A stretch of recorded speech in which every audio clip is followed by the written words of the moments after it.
దాని గురించి క్లారిఫికేషన్ రేవంత్ రెడ్డి గారు నేను ఢిల్లీలో చెప్పినప్పుడు నన్ను అడిగితే నేను చెప్పింది ఏంది, నువ్వు బీసీ అంటున్నావు, బీసీ ముఖ్యమంత్రి అన్నావు అని బీసీ ఉన్న బీజేపీ ప్రెసిడెంట్ కిషన్ రెడ్డి గుంజుకున్నాడు, ఉన్న పార్టీ గాసా గోవిందయింది.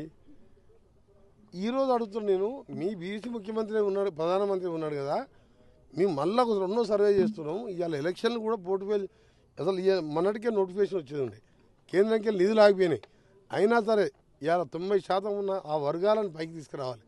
మా ముఖ్యమంత్రి గారు ఒక పెద్ద మాట చెప్పిండు, ఇందులో రాహుల్ గాంధీ చేసిన ఈ కులగణన విషయంలో నాకు వచ్చేసారి పదవి లాకున్నా సరే దీన్ని ఖచ్చితంగా అమలు చేస్తానని చెప్పడం పెద్ద మాట. అది అంటే మీరు అర్థం చేసుకోండి, సిట్టింగ్ ముఖ్యమంత్రి మళ్ళీసారి కూడా మా గవర్నమెంటే వస్తుంది కదా, మీ అందరికీ తెలుసు అది. ఎందుకంటే మన 9 సీట్లలో 3వ ప్లేస్ వచ్చింది, 7 సీట్లలో డివైడ్ పోయింది. ఇంకా ఆ పార్టీ ఎక్కడిది? ఏదో మాట్లాడాలని పిల్లగాళ్ళు ఇద్దరు రోడ్డు మీద పడి తిరుగుతుంటారు, కేటీఆర్ హరీష్. ఆ పార్టీ వచ్చేది కాదు, సచ్చేది కాదు. నేను ఒకటే అంటున్నా కిషన్ రెడ్డి గారిని, నువ్వు ఇవాళ ఎలక్షన్స్ ఉన్నాయో అది ఉన్నా కాదు, మాకు ఏం ఎలక్షన్ ముఖ్యం కాదు, ఎలక్షన్లే పోస్ట్పోన్ చేసినాం, మళ్ళీ చేపడుతున్నాం, అందరూ పార్టిసిపేట్ చేయమంటున్నాం.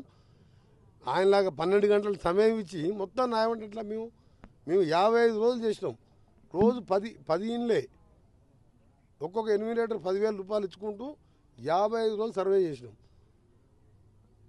ఇంత మేము పారదర్శకంగా చేస్తున్నాం కూడా విమర్శించడం బాధాకరం.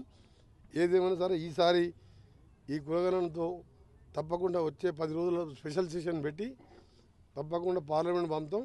అప్పుడు బీజేపీ వాళ్ళు 8 మంది ఎంపీలు గెలిచిన ఎంపీలు మోడీ మీద ఒత్తిడి తీసుకొచ్చి తప్పకుండా దాన్ని చట్టం చేసి ఇంప్లిమెంట్ చేయాలని మా డిమాండ్.